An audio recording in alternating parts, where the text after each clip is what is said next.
Welcome back, everyone, to another episode of Comics in Brief. My name is Yule.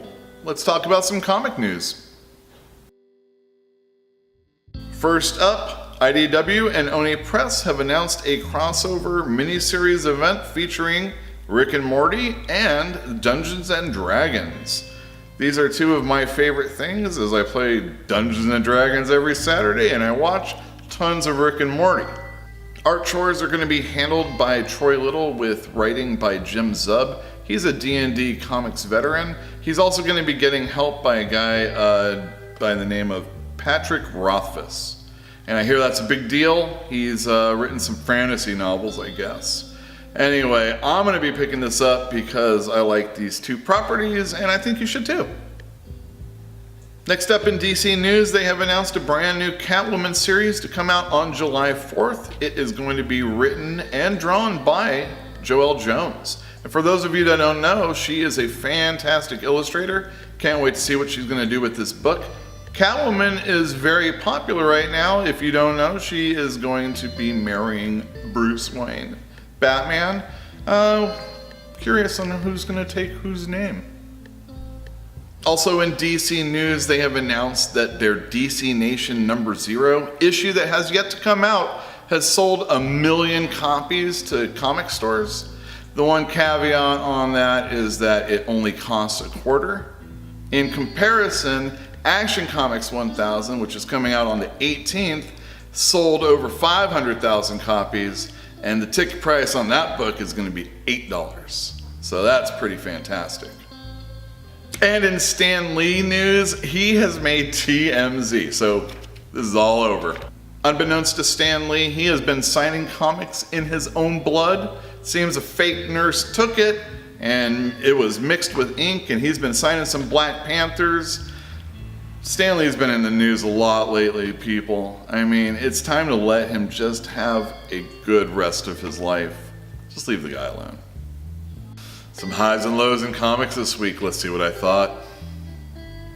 First up, we have Avengers number 687. This is another part of the No Surrender weekly series, 13 to be exact. I have been actually enjoying Avengers as of late. The action has been good, and I've enjoyed what has been going on with the Hulk. All good things have to come to an end, and this issue was definitely that. Unfortunately, in this issue, nothing happens except for people sitting around and talking.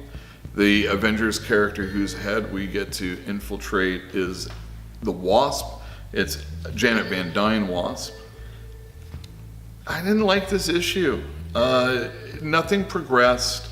No revelations occurred. As always, the art is pretty good, but this issue is definitely not one that you need to read. You can skip a week. Next up, we have Zero Jumper number 1. This is a 4-issue miniseries from Alterna Comics. I recommend picking up this issue. It looked very, very good. I do have a little bit of a problem as far as the entirety of the book. It wasn't very dense as far as story is concerned. But we were being introduced to the character's abilities. It isn't until the very last page that we actually get Juno's name and actually the hook for the rest of the series. I don't want to really tell you what happens, but if you're interested in a comic that doesn't look like all the other ones on the shelves these days and at a cheaper price, this is definitely one to pick up. Also from Alterna this week, we have the first of a 5-issue miniseries called Tinseltown. I really like this book, and I highly recommend everybody pick it up. It looks very good and tells a very good story about a woman named Abigail whose father was a cop and she wants to be one too. So she goes to LA to get a job as a cop at Utopia City Studios. The fact of the matter is you don't really know how much of a cop she is actually expected to be. There is a lot of sexism that's implied and basically something you know she's going to have to overcome. So yeah, I thought this was a pretty good book. The writing was excellent, it was clean, and we really know exactly who this character is and what their motivation is and what they want to get out of life. The art tells the story really well, and I thought it was something that everybody should definitely pick up. Tinsel Town, number 1. Our last book this week is Deathstroke number 30. This is billed as a mini-series inside a series, and it's Deathstroke versus Batman. Basically, the premise of this book is that Batman, Bruce Wayne, has found out that his son, Damian Wayne, is maybe the actual son of Deathstroke. And so he goes to convince Deathstroke. The lead up to get to the information was kind of clunky. I wasn't quite sure what was going on, and sometimes the art actually played that way also. I did enjoy when Deathstroke and Batman finally confronted each other.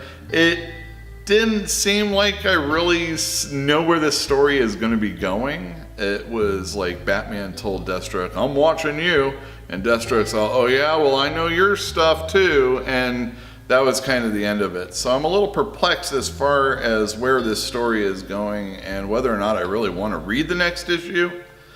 I would suggest that if you're a fan of Batman and you want to see him fight Deathstroke, they will eventually. So this is probably still the series for you. Personally, for me, I think I'm going to take a nap. I'd like to thank everybody for tuning into another episode. What'd you think of my reviews? Let me know in the comments down below. And if you're reading any comments, let me know what you've been reading.